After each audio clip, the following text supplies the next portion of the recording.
चंदा, मैं तुमसे बहुत प्यार करता हूँ और अगर तुमने मुझसे शादी नहीं की तो मैं जी नहीं सकूंगा, मनोज ने चंदा से कहा। पर मेरे माम बाबूजी तो कभी इस शादी के लिए राजी नहीं होंगे, क्योंकि उनका कहना है कि तू नशा करता है और पूरे गांव में आवारागर्दी करता है। चंदा बोली, मैं नशा करता हूँ तो तेरी याद में दुखी होकर करता हूँ। अगर आवारागर्दी करता हूँ तो तेरी याद में पागल बनकर। तू मुझे नहीं मिली तो मैं तो दुनिया ही छोड़ जाऊंगा, मनोज ने आंखों में आंसू लाने का नाटक करते हुए कहा। कुछ इसी तरह की मीठी मीठी बातें करके मनोज ने चंदा को अपनी बातों में फंसा लिया था और उसे इस बात का भरोसा दिलाया दिया कि दोनों भागकर शादी कर लेंगे और जब माँ बाबूजी का गुस्सा शांत हो जाएगा तो वापस आकर माफी मांग लेंगे। चंदा भी मनोज की बातों में आ गई और एक रात उन दोनों ने गांव से भाग जाने का फैसला किया। यह कौन सा शहर था, चंदा को नहीं मालूम था। वो तो बस मनोज पर यकीन करके ही उसके साथ चली आई थी। चंदा को लेकर मनोज एक बड़े से मकान में पहुंचा। उस कमरे में जरूरत की सारी चीजें पहले से ही मौजूद थीं।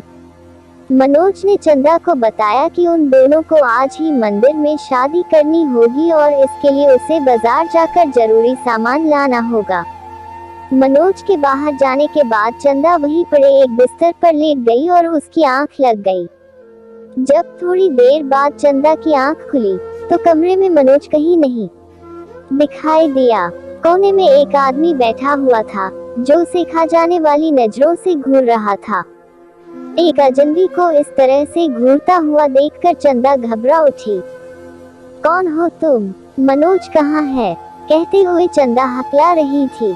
मेरा नाम राज है। उसने कुछ बताया नहीं तुझे क्या? चालबाजी से मुस्कुराते हुए राज ने पूछा। मुझे मेरे पति के पास जाना है। चंदा की घबराहट अब बढ़ने लगी थी।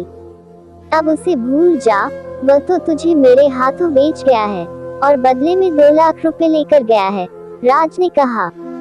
राज की बातें सुनकर चंदा चीखने लगी। मेरा मनोज कहाँ है? मुझे वहीं पहुंचा दो। राज इलाके का एक रसूख वाला आदमी था। चंदा का चीखना और रोना सुनकर उसको गुस्सा आ रहा था। वह उठा और चंदा को मारने की गरज से उसने हाथ उठाया ही था कि तभी कमरे में एक बूढ़ी औरत आई। वे राज की माँ थी। अरे राज, तू इसे छोड़ दे, मैं समझाती हूँ इसे। देख लड़की, अब मेरा बेटा राज ही तेरा पति है और जिसे तू अपना पति कह रही है न, वह आदमी ही तुझे यहाँ आकर बेच गया है। बूढ़ी की बात सुनकर चंदा को भरोसा नहीं हो रहा था। वो सहम रही थी। अब डरने से काम नहीं चलेगा लड़की, जैसा मैं कहती हूँ वैसा करती चल, रानी बनकर राज करेगी यहाँ पर। थोड़ा रुककर फिर उस बूढ़ी माँ ने बोलना शुरू किया। देख, सच्चाई यह है कि मेरी बहू बच्चा पैदा नहीं कर पा रही है। वो दुष्ट हमारे घर को जायदाद का वारिस नहीं दे पाई है, इसलिए हमें एक ऐसी लड़की की जरूरत थी जो हमारे ठाकुर खानदान को वारिस दे सके।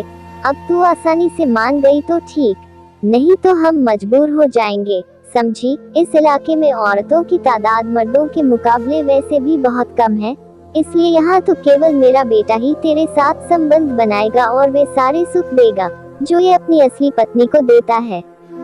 तूने अगर भागने की कोशिश की तो बाहर कितने लोग तेरा बलात्कार करेंगे, तू गिन भी नहीं पाएगी। नहीं, ऐसा नहीं हो सकता, तुम लोग झूठ बोल रहे हो। मुझे मनोज के पास जाना है, चंदा चीख रही थी। हाँ हाँ, चली जाना अपने मनोज के पास। एक बात कान खोलकर सुन ले, हमें भी तुम्हारी जरूरत नहीं है, हमें एक लड़का दे दे और फिर चली जाना यहाँ से। राज गुस्से में बोल रहा था। उसकी बातें सुनकर चंदा कमरे में इधर उधर भागने लगी। यह ऐसे नहीं मानेगी राज, ऐसा कर इसे रस्सियों में बांध कर डाल दे, कुछ दिनों में ही इसका दिमाग सही हो जाएगा, बूढ़ी ने कहा। राज ने एक रस्सी मंगवा कर चंदा को बिस्तर के पाए से बांधकर दरवाजा बाहर से बंद कर दिया और चंदा को 2 दिन का समय सोच विचार करने के लिए दिया। चंदा कमरे में बंधी हुई सिसकती रही। उसे क्या पता था कि किसी से प्यार करने की इतनी बड़ी सजा मिलेगी। आज उसे पछतावा हो रहा था। पूरे 24 घंटे हो चुके थे। चंदा ने कुछ भी नहीं खाया था। अचानक कमरे का दरवाजा खुला। चंदा किसी के आने की बात सोचकर अंदर तक दहल गई थी। उसने अपने आप को और भी समेट लिया था। सुनो, कुछ खलो, ऐसे कब तक पड़ी रहोगी? यह एक औरत की आवाज थी। आवाज सुनकर चंदा ने आंखें ऊपर की तो देखा कि एक खूबसूरत औरत सिर पर पल्ला डाले, हाथों में खाने की थाली लिए उसके सामने खड़ी है। चंदा समझ गई कि ये राज की पत्नी है। मेरा नाम मंजुला है और तुम्हें मुझसे डरने की जरूरत नहीं है। हालांकि मेरे आदमी को अपने बस में करके तुम मेरी सौत बन सकती हो, लेकिन फिर भी मैं तुम्हें खाना खिलाने आई हूँ। राज की पत्नी ने चंदा के बंधनों को खोला और चंदा के हाथ मुंह को साफ किया। ये कुछ कपड़े लाए हूँ, चाहो तो नहाकर इन्हें पहन सकती हो और फिर खाना खा लो। आप मुझे इतना बता दीजिए कि अगर मेरी जगह आप होती तो क्या आप खाना पीना खा सकती थी? अगर आपने किसी से प्यार किया होता और वे आपको धोखा दे दे तो आपको कैसा लगता? देखो, मैं यहाँ बरसों से हूँ और मैं यही कहूँगी कि जो तुमसे कहा जा रहा है उसे मान लो, क्योंकि तुम्हारे रोने का कोई भी असर इन पर नहीं होने जा रहा है। मंजुला ने चंदा को समझाते हुए कहा।